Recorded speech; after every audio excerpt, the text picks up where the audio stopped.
तो हम लोग आज क्या पढ़ेंगे? हम लोग क्या पढ़ेंगे आज? लास्ट क्लास में मुझे याद था, जैसा कि हम लोगों ने डिस्कस किया था, इलेक्ट्रिक फील्ड इंटेंसिटी निकाला था। क्या निकाला था? Electric field intensity. और इलेक्ट्रिक फील्ड इंटेंसिटी हमने गॉस लॉ इम्प्लीमेंट करके फाइंड आउट किया था। और गॉस लॉ इम्प्लीमेंट करके हमने इलेक्ट्रिक फील्ड इंटेंसिटी निकाला था किसका भाई? पॉइंट चार्ज के कारण गॉस लॉ इम्प्लीमेंट करके हमने किसी पॉइंट P पे electric field intensity find out किया था गॉस लॉ इम्प्लीमेंट करके। फिर हमने एक यूनिफॉर्मली चार्ज अनफाइनाइट रॉड के कारण किसी पॉइंट P पे हमने electric field intensity find out किया था। और एक सिलिंड्रिकल शेप लिया हुआ था गॉसियन सरफेस के लिए। और क्या हमने फाइंड आउट किया था? एक कंडक्टिंग शेल लिया था, स्फेरिकल कंडक्टर लिया था, स्फेरिकल कंडक्टर। और उसके कारण हमने किसी पॉइंट P पे हमने electric field intensity find out किया था गॉस लॉ इम्प्लीमेंट करके। am I right? Gauss law के बारे में हमने आपको क्या बताया था कि गॉस लॉ किसी भी बॉडी में हम किसी भी स्फेरिकल शेप पे किसी भी क्लोज सरफेस के लिए गॉस लॉ डिफाइंड है, किसी भी क्लोज सरफेस के लिए। बट मैंने कंडीशन बताया था कि जो गॉसियन सरफेस होगा that should be close, but for calculation, for easy calculation we need to consider which kind of closed surface? Symmetrical closed surface. Am I right? For need to calculation we need to consider which kind of Gaussian surface? Which kind of? Symmetrical Gaussian surface. Why? मैंने कहा था कि note में लिखिएगा कि जो Gaussian surface था, Gaussian surface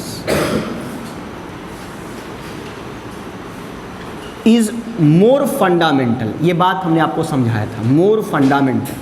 अब कहोगे सर मोर फंडामेंटल क्यों? क्योंकि कूलम्स लॉ भी फंडामेंटल है, ये भी फंडामेंटल है, but it is more fundamental. Why? Number one, why? It is applicable for point charge as well as distributed charge, while Coulomb's law is only applicable for point charge। ये बात आपको मालूम होना चाहिए।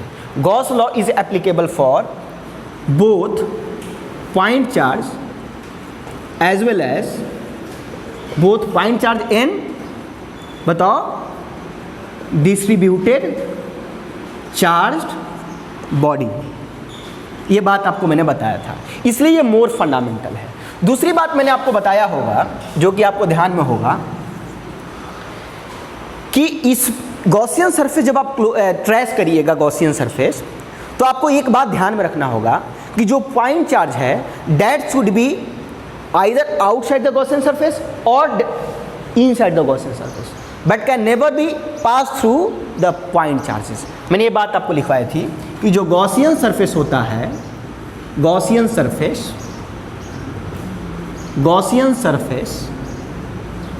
should not pass through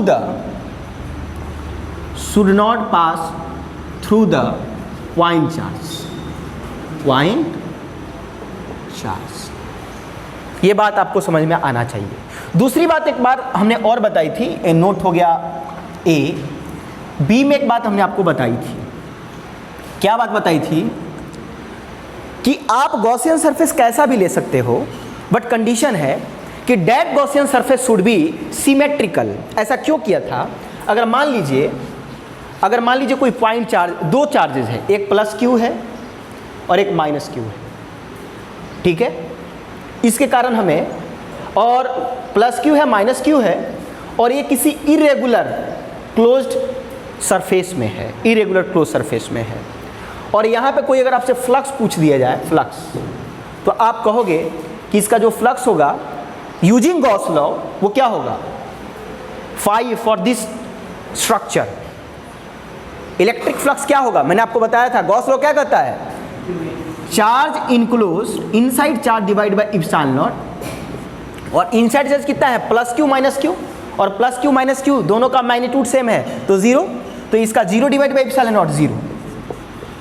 अब मुझे ये बताइए, ये तो आपने गॉस लॉ के अंदर समझा था, लेकिन अगर कोई बॉडी है सिमेट्रिकल है और सेंटर पे चार्ज है, सेंटर पे पॉइंट चार्ज है, सेंटर पे पॉइंट चार्ज है, मैं एक शब्द इस्तेमाल कर रहा हूँ सेंटर, यहाँ पे सेंटर में नहीं है, ये इर्रेगुलर कहीं भी है, यहाँ पे प्लस क्यू है, यहाँ पे माइनस क्यू है, इसके कारण फ्लक्स 0 हो गया। लेकिन इस क्वेश्चन को करने से पहले आप मुझे ये जस्ट एक इंफॉर्मेशन बताओ कि इस फाई का मतलब क्या होता है, इलेक्ट्रिक फ्लक्स, और फ्लक्स का मतलब क्या होता है, number of EFLS passing through the area. यानी कि अगर मान लो इस इरेगुलर शेप से मान लो 100 EFLS पास कर रहे हैं, मतलब फ्लक्स की वैल्यू हो गया 100, मतलब फ्लक्स की वैल्यू कितना हो गया 100, यानी कि Q inside divide by epsilon not जो है यहाँ पे 0 है मिस्टर अर्थ, यहाँ पे 0 है, का मतलब क्या हुआ भाई कि इस गिवन एरिया से कोई भी EFLS पास नहीं कर रहा है। इसका मतलब तो यही हुआ, क्योंकि इलेक्ट्रिक फ्लक्स का मतलब क्या होता है, number of EFLS passing through the given area, और यहाँ पे इलेक्ट्रिक फ्लक्स 0 आ रहा है, का मतलब यहाँ पे कोई भी EFLS पास नहीं कर रहा है। इसका मतलब तो यही हुआ, बताओ यही हुआ क्या? तो क्या ये ऐसा यहाँ पे हो रहा है क्या?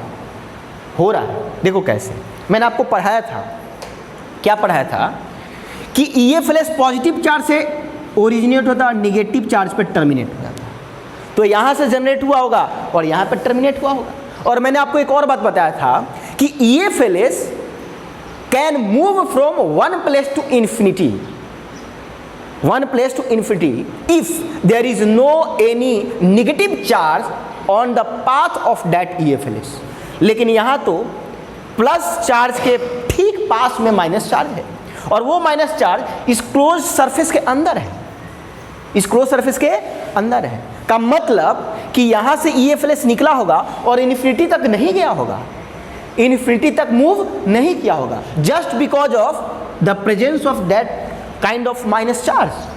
का मतलब यहाँ से जनरेट हुआ होगा, यहाँ टर्मिनेट हुआ होगा, यहाँ से जनरेट हुआ होगा, यहाँ टर्मिनेट हुआ होगा। सपोज करिए कि ये EFLS इस क्लोज गॉसियन सरफेस के बाहर भी गया होगा, तो कोई दिक्कत नहीं, बाहर गया अंदर आ गया। और मैंने आपको बात एक बताई थी कि कभी भी इलेक्ट्रिक फ्लक्स तब 0 होता है जब किसी कंडक्टर में कंडक्टर कहिए या क्लोज बॉडी सरफेस कहिए, तो मैंने आपको कहा था कि गिवन एरिया में अगर EFLS एंट्री कर रहा है और फिर एग्जिट कर रहा है तो वहाँ पे फ्लक्स 0 कर दो, बताया था ये बात। यहाँ पे देखो, यहाँ पे देखो जरा, यहाँ से देखो एग्जिट किया, और मैंने आपको बताया था जिस दिन फ्लक्स पढ़ाया था, एग्जिट करने वाले EFLS के कारण निगेटिव बनता है आपका फ्लक्स या पॉजिटिव। ध्यान है आपको, एक सिलेंड्रिकल बॉडी कंसीडर किया था और उसमें एंट्री करने वाले EFLS के कारण निगेटिव फ्लक्स आया था, और एग्जिट करने वाले EFLS के कारण पॉजिटिव फ्लक्स आया था, और इसलिए निगेटिव पॉजिटिव मिला के 0 हो गया था, याद है? तो आप लोग को नोट में एक पॉइंट भी लिखवाया था कि इनकमिंग फ्लक्स इज निगेटिव और आउटगोइंग फ्लक्स इज पॉजिटिव। तो मान लो यहाँ से एग्जिट किया तो क्या बना होगा, पॉजिटिव, और एंट्री किया तो क्या बना होगा, निगेटिव, तो नेट क्या हो गया 0। और ऐसे ही यहाँ पे किया होगा एग्जिट और एंट्री, यहाँ से ऐसे निकला होगा यहाँ पे। ये बात हमने आपको इलेक्ट्रिक फ्लक्स में पढ़ाई थी। तो मेरा प्रश्न ये है कि ये तो एक कॉन्सेप्ट है, ये तो एक कॉन्सेप्ट है, लेकिन अगर इर्रेगुलर सरफेस ना हो, सरफेस कैसा हो, रेगुलर हो, ये तो हो गया इलेक्ट्रिक फ्लक्स का कॉन्सेप्ट। लेकिन मेरा क्वेश्चन है कि आपको मैंने नोट में एक और बात आपको लिखवाई थी, ये है बी पॉइंट। इसी नोट के अंदर अगर सी पॉइंट को मैं अगर समझाने का प्रयास करूं तो मैंने एक बात लिखवाई थी कि Gaussian surface should be passing through the that point where we need to find what, electric field intensity. क्या बताया था, गॉसियन सरफेस ऐसे ट्रेस करना है, गॉसियन सरफेस ये क्या होना चाहिए, should be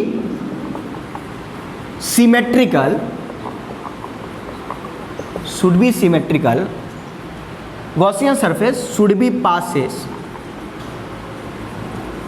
through the point where we need to find electric field intensity EFI।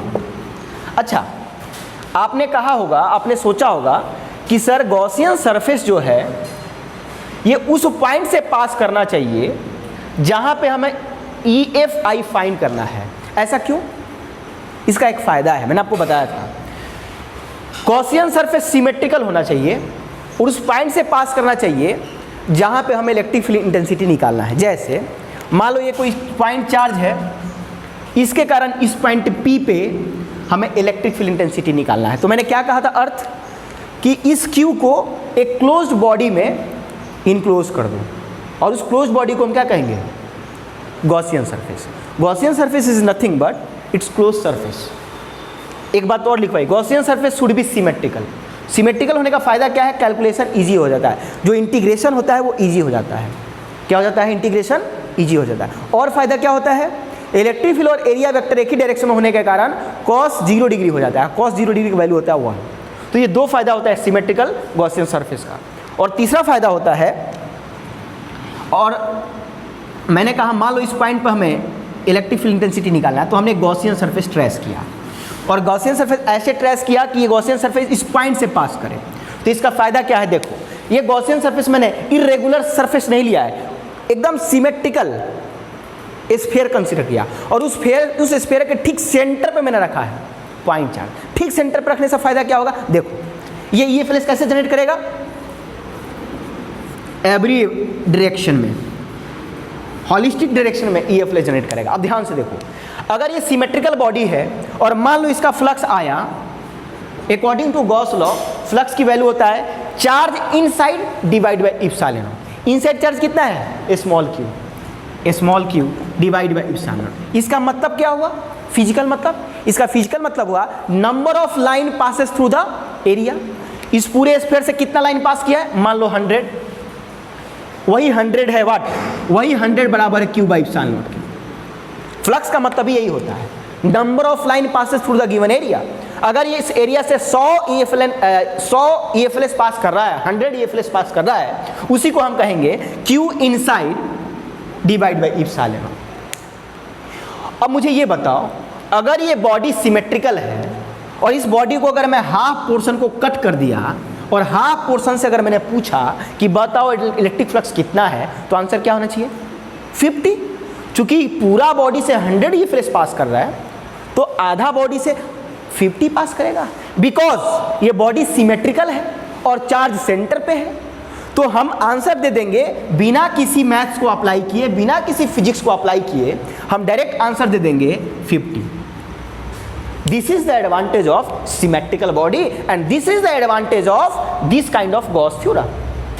इसलिए हम सिमेट्रिकल बॉडी कंसीडर करते हैं, क्योंकि हम इजीली कैलकुलेशन कर सकें। नाउ अगर मैंने आपसे क्वेश्चन पूछ दिया अंजलि कि ये तो हेमीस्फीयर के कारण फ्लक्स है 50, क्वेश्चन में पूछा गया find out the electric flux for hemispherical body if electric flux due to sphere is 100, तो अब आंसर दोगे 50। मेरा क्वेश्चन है find out the electric flux for 1/4 of the sphere if electric flux is 100 for entire sphere. तो क्या answer होगा? 25। तो हम इजीली कैलकुलेट कर पा रहे हैं एकदम वर्बली। उसका वजह सिर्फ एक है, हमने जो गॉसियन सरफेस कंसीडर किया है वो कैसा है? सिमेट्रिकल। और सिमेट्रिकल होने का यही एडवांटेज है, इसीलिए हम गॉसियन सरफेस सिमेट्रिकल लेते हैं। अदरवाइज गॉस लॉ किसी भी क्लोज्ड बॉडी के लिए एप्लीकेबल है, लेकिन एडवांटेज है इसीलिए हम लोग सिमेट्रिकल लेते हैं। तो ये हो गया फॉर हेमीस्फीयर। और अगर मैं पूछ दी फॉर 1/4 तो 5 हो जाएगा 1/4 के लिए 25। सेंटर पे होगा तभी होगा, सिमेट्रिकल है ना, सेंटर पे होगा तो भी सिमेट्रिकल हो। सेंटर पे चार्ज है तो ही तो सिमेट्रिकल होगा, अगर सेंटर पे नहीं है तो सिमेट्रिकल नहीं होगा। और दूसरी बात, अगर सरफेस गॉसियन सरफेस भी रेगुलर नहीं है तो भी सिमेट्रिकल नहीं होगा। तो ये आंसर तब हम अप्लाई कर सकते हैं, यह ट्रिक तब अप्लाई कर सकते हैं जब जो चार्ज है वो स्फीयर के, I mean not sphere, Gaussian surface के कहाँ हो, सेंटर में। यहाँ तो कोई दिक्कत, इसीलिए हमने गॉसियन सरफेस को सिमेट्रिकल कंसीडर किया। बहुत लोगों के दिमाग में चल रहा होगा सर सिमेट्रिकल सिमेट्रिकल क्यों कहते हैं, और जब आप बोर्ड का एग्जाम दोगे तो उससे पूछता है write down the you know some brief information about electric flux, तो वहाँ पे ये सब बातें लिखना पड़ेगा। लेकिन जब कंपटीशन का एग्जाम दोगे तो लिखने की जरूरत नहीं है, डायरेक्ट ट्रिक अप्लाई कर दो, चाहे नीट का एग्जाम हो चाहे। और देखो मैंने आप लोगों को कल डीपीपी दिया है जिसमें जेईई एडवांस का क्वेश्चन मैंने दिया हुआ है, उसमें ज़्यादातर इस कॉन्सेप्ट का आपका फ़ायदा मिलेगा, एडवांटेज मिलेगा। तो चलिए ये नोट कर लीजिए और हम लोग नेक्स्ट देखते हैं। नेक्स्ट गॉस लॉ अप्लाई करके हम इलेक्ट्रिक आप लोगों को इंटेंसिटी फाइंड आउट करूंगा। यश पॉज कर दो, आप इसी साइड बैठ जाओ यश।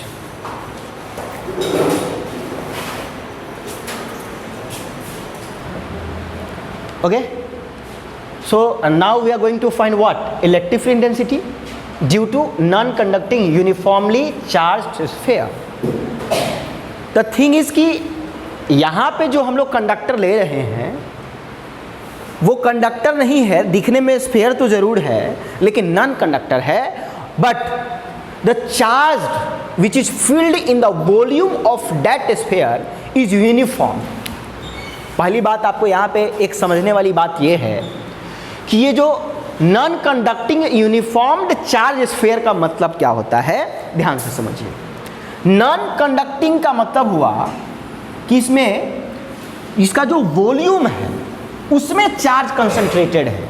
और लास्ट क्लास में जो हमने डिस्कस किया था वो कंडक्टिंग स्फीयर लिया था, स्फेरिकल शेल लिया था। अच्छा, स्फेरिकल शेल का मतलब क्या होता है भाई, हॉलो भी हो सकता है, शेल का मतलब हो गया हॉलो, और कंडक्टिंग स्फीयर का मतलब हो गया कि वो हॉलो नहीं भी है तो रिपल्सन होकर रिपल्सिव चार्ज जो है वो इंटायर सरफेस पे आकर के क्या हो जाएंगे, जमा हो जाएंगे। अब मुझे खुद बताओ, अगर कोई स्फीयर लिया मैंने और उसके वॉल्यूम को अगर मैं हॉलो कर दिया, हॉलो का मतलब हुआ अंदर में मटेरियल नहीं है, इट इज़ लाइक फुटबॉल, तो फुटबॉल के अंदर में जाकर देखोगे तो खाली जगह होता है कि नहीं होता है। लेकिन फुटबॉल का जो सरफेस है, सरफेस वो तो होता ही है, केवल बीच में ही स्पेस वैक्यूम होता है, या हालांकि फुटबॉल में एयर फील्ड होता है। एयर नहीं हुआ तो फुटबॉल को आप गेम नहीं परफॉर्म कर सकते फुटबॉल के हेल्प से।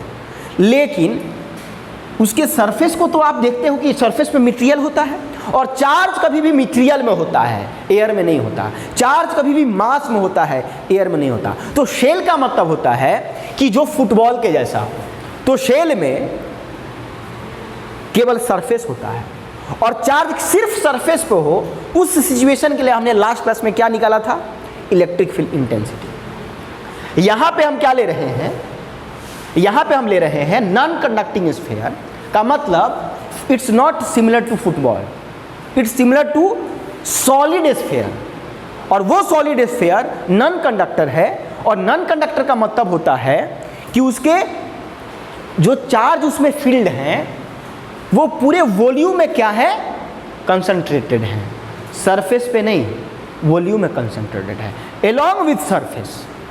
जबकि शेल में या कंडक्टिंग स्फीयर में जो चार्ज था वो कहाँ फील्ड था भाई, वो कहाँ फील्ड था, कहाँ फील्ड था, कंडक्टिंग स्फीयर में कहाँ चार्ज फील्ड था भाई, बोलो ना, सरफेस पे। क्यों कि क्योंकि कंडक्टर में जो चार्ज होता है वो फ्री चार्ज होता है और वो रिपेल होकर के और कहाँ अकोमोडेट हो जाते हैं भाई, सरफेस पे।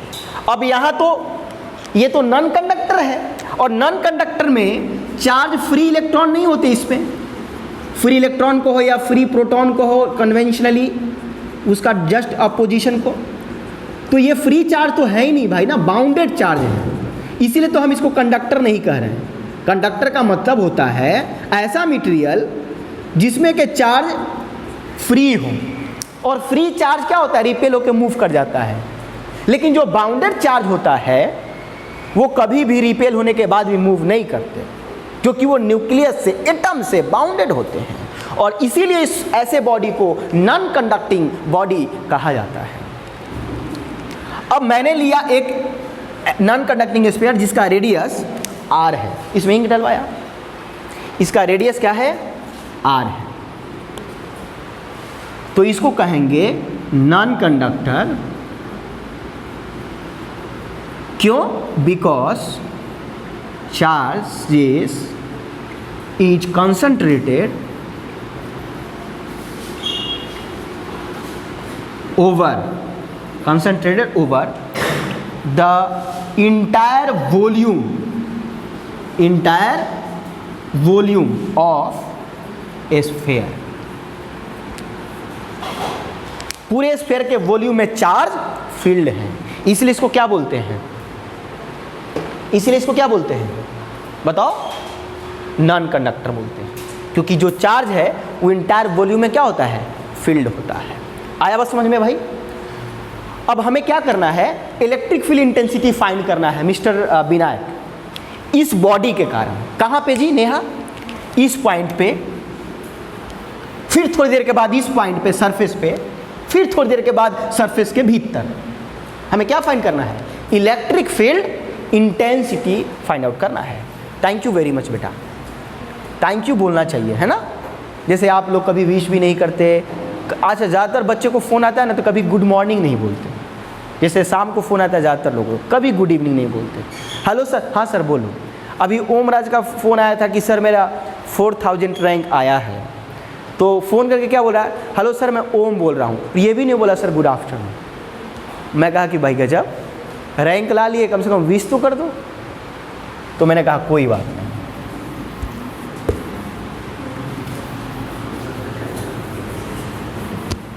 अब यहां पे देखिए,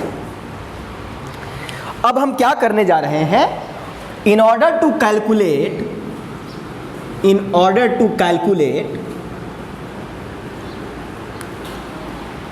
electric field intensity EFI due to non conducting sphere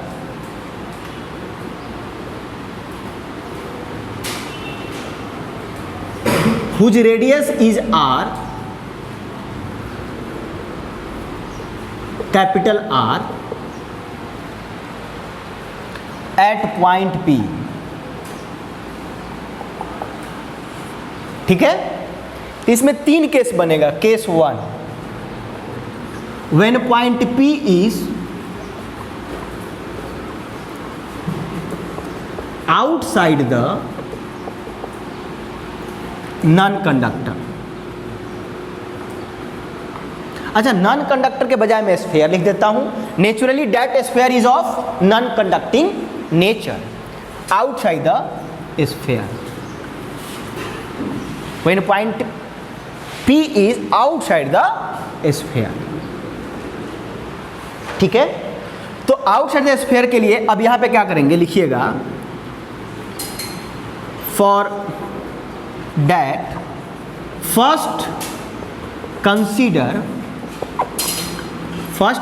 what beta, the Gaussian surface, first consider the Gaussian surface that should be beta symmetrical,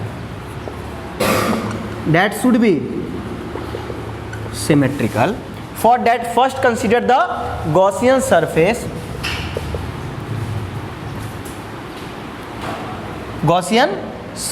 that should be symmetrical।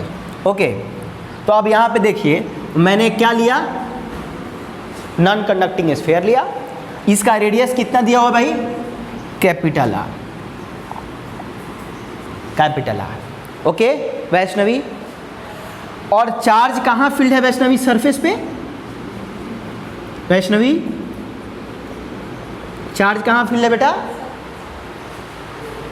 आपका ध्यान कहाँ है, सरफेस पे लिखा हुआ है। कहाँ खो रखी हैं, आप खोई हुई हैं। भाई ये चार्ज जो है ये वॉल्यूम में है जी, सरफेस पे थोड़ी ना है बेटा। चार्ज कहाँ है? वॉल्यूम में है। मैं कुछ भी लिखूंगा तो आप मान लीजिएगा। IQ लेवल आप यहाँ पर लगाओ, वॉल्यूम में है। अब हमें क्या करना है? गॉसियन सरफेस कंसीडर करना है। अब आप बताइए आदित्य, गॉसियन सरफेस कैसा होना चाहिए? यहाँ पे स्फेरिकल होना चाहिए नेचुरली, बिकॉज मैंने कहा है जैसा सोर्स वैसा स्फेरिकल वैसा गॉसियन सरफेस। ये बॉडी जो है स्फेरिकल है, तो गॉसियन सरफेस भी कैसा होना चाहिए? नेचुरली स्फेरिकल होना चाहिए, ऑफ कोर्स स्फेरिकल होना चाहिए। तो मैं यहाँ पे एक स्फेरिकल गॉसियन सरफेस क्रिएट करूंगा, but that Gaussian surface should be passes through that point where we need to find electric field intensity। तो मैंने पहला केस लिखा है, that point should be outside the sphere, that point should be outside the sphere। मतलब हमें जो point consider करना है, संकेत, ये स्फीयर के बाहर। मान लो ये पॉइंट P यहाँ है। अब आप खुद बताओ गॉसियन सरफेस कैसा होना चाहिए? स्फेरिकल। और वो कहाँ से पास करना चाहिए? पॉइंट P से। वो पॉइंट P कहाँ है? आउटसाइड है, मतलब गॉसियन सरफेस जो स्फीयर है उसके बाहर से बनेगा। तो यहाँ पे एक गॉसियन सरफेस बना। Any doubt? नहीं ना? अब ये पॉइंट P यहाँ पे है, तो इस पॉइंट P को स्फीयर से डिस्टेंस कंसीडर करना है स्मॉल r। मैंने स्मॉल r मान लिया। और जो कैपिटल R है मिस्टर यश, वो क्या है बेटा? स्फीयर का रेडियस। किसका रेडियस है? स्फीयर का रेडियस है। अब ये तो गॉसियन सरफेस हमने कंसीडर कर लिया। अब आप देखो कितना आसान है। इस पॉइंट P पे क्या फाइंड आउट करना है जी? Electric field intensity. Electric field intensity. अब बताओ जरा, using Gauss law, apply Gauss law करना है क्या? Apply Gauss law, Gauss law apply करना है क्या? अरे करना है कि नहीं करना है? करना है। अब कहो, यहाँ लिखो apply Gauss law, AGL। AGL क्या होता है जरा बताओ? Close integration of EA is equal to E into DA is equal to, बताओ, inside charge divide by epsilon naught. ये हुआ, ये दिस इज व्हाट बेटा? This equation is Gauss law. This equation is known as Gauss law also. But here we have dA which means a small area। तो हमें first we have to consider a small area vector। For that what we need to do? For that we are going to consider a small area over the Gaussian surface, over the Gaussian surface। यहाँ पे मैंने a small area consider किया। क्या consider किया? A small area। और small area closed surface का ही एक छोटा सा पार्ट रहेगा। इस क्लोज सरफेस का एक छोटा सा पार्ट रहेगा। फुटबॉल का एक छोटा सा सरफेस कट कर लें तो वो स्मॉल सरफेस कहलाएगा। पूरा सरफेस बोले DA मतलब स्मॉल सरफेस, और D को हटा दूं तो बनेगा सिर्फ एरिया, जो कि कहलाएगा entire surface of the volume, I mean sphere. तो यहाँ पे जो DA है, DA उसका एरिया वेक्टर किधर होगा? Normally outward, radially outward. तो यहाँ पे जो एरिया वेक्टर होगा वो किधर होगा? इधर होगा, जो कि किधर होगा भाई? बताओ मिस्टर पृथ्वी। Radially outward. किधर होगा? Radially outward. तो ये हो गया area vector. Now electric field किधर होगा? आपको मालूम है कि ये जो सरफेस है ये सिमेट्रिकल है, और ये जो चार्ज है, चार्ज जो कि एक वॉल्यूम है, वॉल्यूम में जो कि नॉन कंडक्टिंग स्फीयर है, इसको आप गॉसियन सरफेस का सेंटर कंसीडर कर लो। ये बहुत छोटा सा चार्ज है, रेडियस बहुत r है। यहाँ पे लिख लो कि यहाँ पे जो रेडियस है स्मॉल r बहुत कम है कैपिटल R से। कैपिटल R से बहुत सॉरी, उल्टा लिख दिया मैंने। ये है कैपिटल R और ये है स्मॉल r। ये जो कैपिटल R है बहुत लेस है स्मॉल r से। मतलब ये जो कंडक्टिंग स्फीयर, इसे बहुत दूर पॉइंट P कंसीडर किए हैं जहां पे हम electric field intensity find out करना चाहते हैं। अब आप मुझे खुद बताओ कि ये जो पॉइंट चार्ज, अब ये छोटा बॉडी है तो एज अ पॉइंट चार्ज मानोगे। इस पॉइंट चार्ज से जो EF रेस निकलेगा वो किधर निकलेगा? Radially outward in every direction, holistic direction में। तो यहाँ पे जो इलेक्ट्रिक फील्ड इंटेंसिटी होगा वो भी तो एरिया वेक्टर के तरफ ही होगा, नहीं होगा क्या? तो यहाँ पे स्मॉल एरिया वेक्टर और इलेक्ट्रिक फील्ड के बीच का जो डिस्टेंस आई मीन जो एंगल है, एंगल डेट इज 0 डिग्री। तो यहाँ पे आप इसको ब्रेक करो, तो ब्रेक करके इसको फर्दर इसको जब आप सॉल्व करिएगा तो रिजल्ट क्या आएगा, इसको नोट करना है कि कर लिया आपने? नोट करना है तो नोट करिए इसको जल्दी से। यश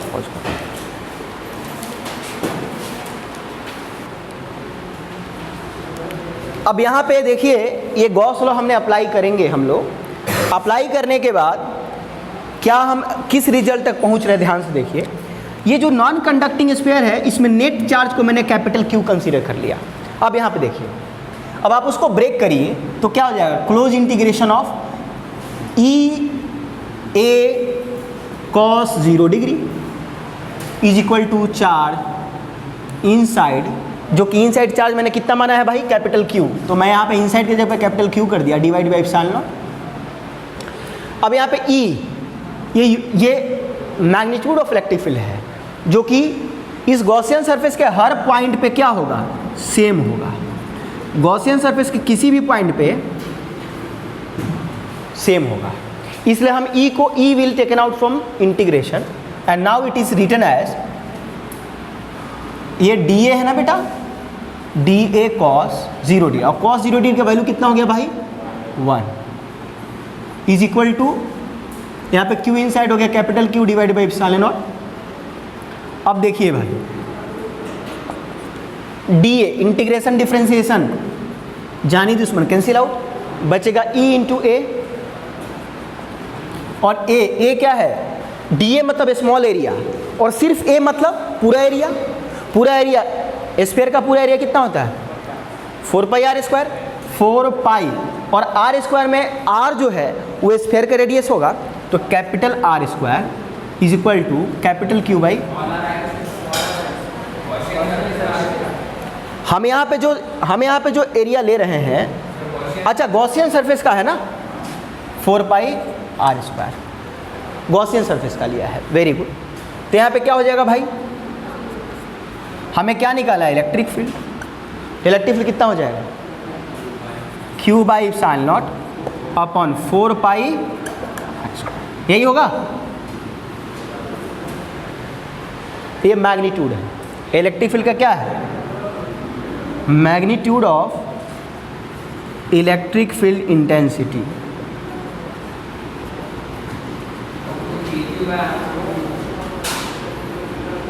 के क्यू बाई आर स्क्वायर लिख सकते हो, इसको 1/4 पाई एप्सिलॉन नॉट को के बोल सकते हैं कि नहीं बोल सकते हैं,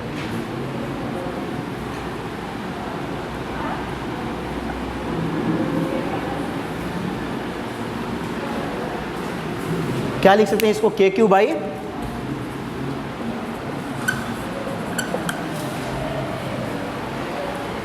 ये हो गया case 1।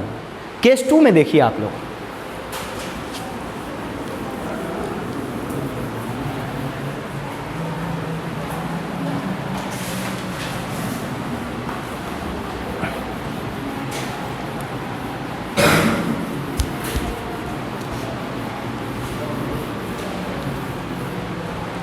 Case 2,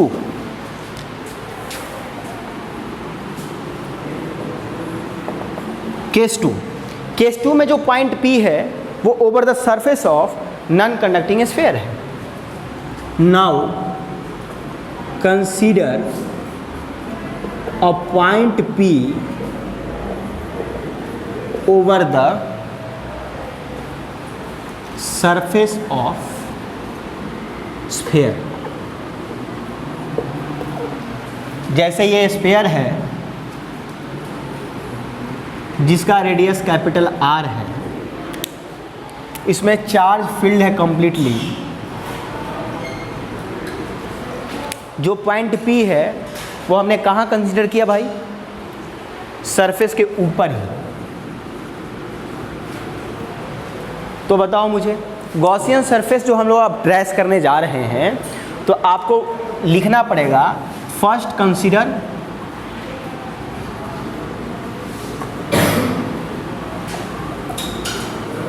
Gaussian surface for in order to calculate electric field intensity which includes the net charge capital Q, जिसमें नेट चार्ज कितना है कैपिटल Q। तो आप बताओ मुझे गॉसियन सरफेस कैसे कंसीडर करिएगा गायत्री? कुछ इस तरीके से कि जो पॉइंट P है उसी से पास करे और पॉइंट P सरफेस पे ही है तो सरफेस से ही गॉसियन सरफेस पास करे। अब लास्ट टाइम जिंक बोल रहे थे कि जो पॉइंट चार्ज है वो तो सरफेस पे है, वो तो गॉसियन सरफेस के अंदर है नहीं, तो गॉसियन सरफेस हम तो ड्रॉ कर ही रहे हैं ना, उसके ऊपर ही तो ड्रॉ कर रहे हैं, तो गॉसियन सरफेस के अंदर ही आया।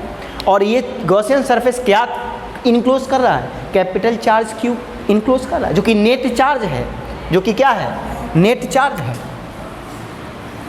तो अब यहाँ पे अप्लाई करिए, क्या अप्लाई करिएगा भाई? Gauss law. क्या करिएगा? Gauss law. अब गॉस लॉ अप्लाई करने, गॉस लॉ का इक्वेशन क्या होता है भाई? Close integration of E dot d A is equal to क्या होता है प्रांजलि?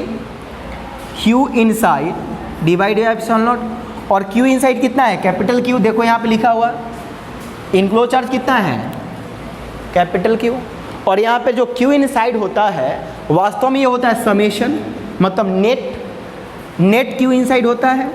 आप लोग को यहाँ पर लिखना होगा net Q inside divide by epsilon naught, और नेट Q जो है वो कैपिटल Q है यहाँ पे, तो यहाँ पे हो जाएगा, देखिए इसको ब्रेक करिए तो क्या हो जाएगा?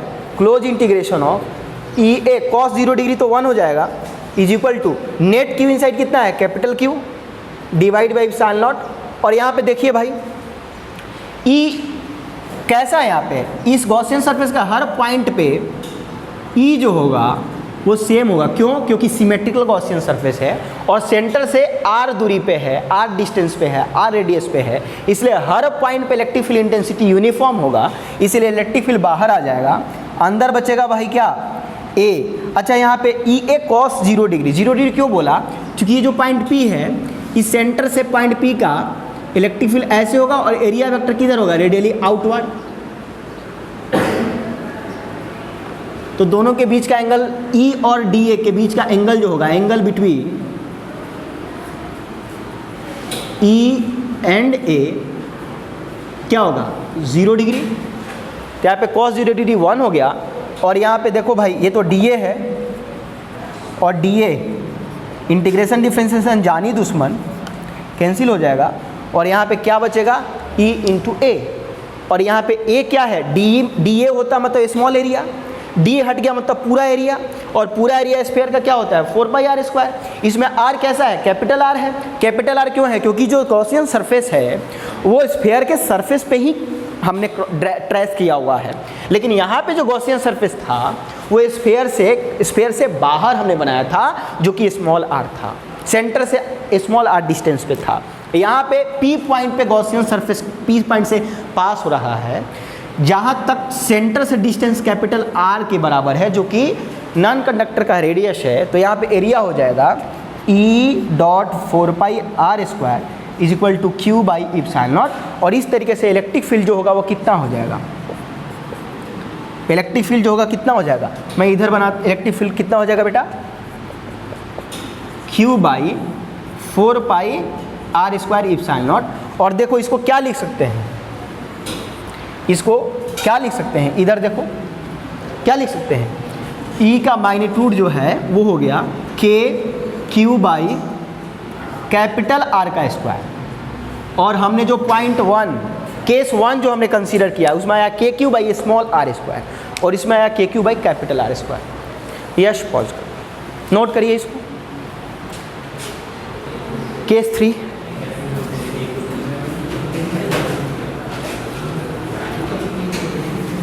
केस 3 देखिए,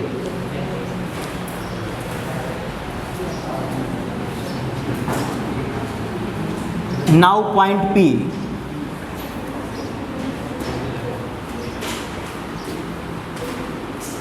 is at the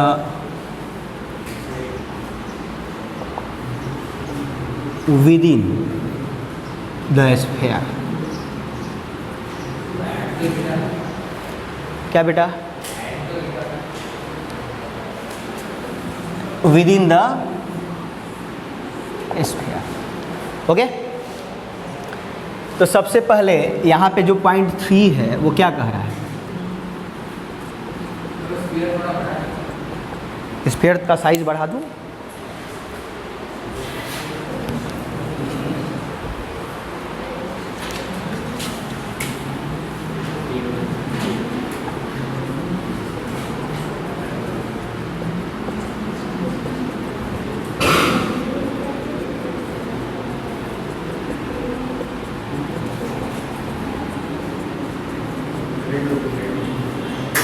अब देखिए बात गिरधारी, इसका रेडियस बेटा क्वेश्चन में दिया हुआ है कैपिटल R, नेट चार्ज इसमें कैपिटल Q है, ये तो हमने पहले डिस्कस किया है। लेकिन इस पर जो पॉइंट P कंसीडर कर रहे हैं वो हम with in the surface consider कर रहे हैं, with in the volume, not surface, with in the volume. और उसी पॉइंट P पे हमें क्या निकालना है भाई? Electric field intensity via Gauss law. क्या अप्लाई करके? गॉस लॉ अप्लाई करके। तो हम यहाँ पे एक पॉइंट P कंसीडर किए। देखिए अंजलि यहाँ पे, तो for that what we need to do? First we have to consider Gaussian surface which should be symmetrical and that should be passes through the point where we need to find electric field intensity. तो हम यहाँ पे Gaussian surface consider करेंगे।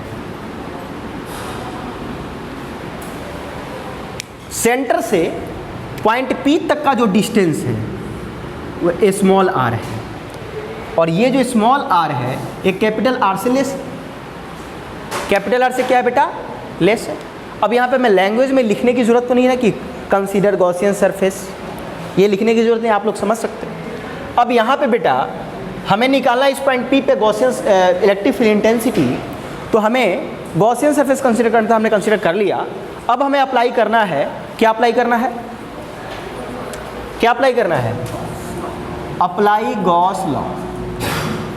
तो क्या होता है? Close integration of vector E dot vector area vector is equal to Q epsilon inside Q divide by epsilon naught, और this is what? Gaussian law. इसी को किसी बुक्स में गॉसियन लॉ कहा जाता है। अब इसको हम क्या लिखेंगे? इसको जब आप सॉल्व करिएगा तो हो जाएगा E dot d A cos 0 degree, यहाँ भी लेंगे बिकॉज सेंटर से पॉइंट P तक जो इलेक्ट्रिक फील्ड होगा वो होगा रेडियली आउटवर्ड, और एरिया वेक्टर भी होगा रेडियली आउटवर्ड, बिकॉज हमने स्मॉल एरिया कंसीडर किया है और स्मॉल एरिया का एरिया वेक्टर रेडियली आउटवर्ड होगा, और इस स्मॉल एरिया पे इलेक्ट्रिक फील्ड भी आउटवर्ड होगा, और दोनों के बीच का एंगल कितना हो जाएगा? 0 डिग्री।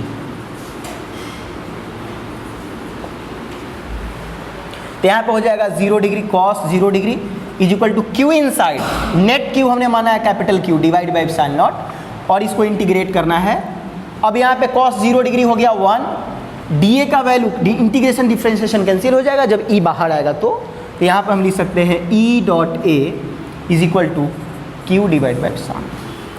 अब यहाँ पे जो एरिया है, एरिया ये कौन सा एरिया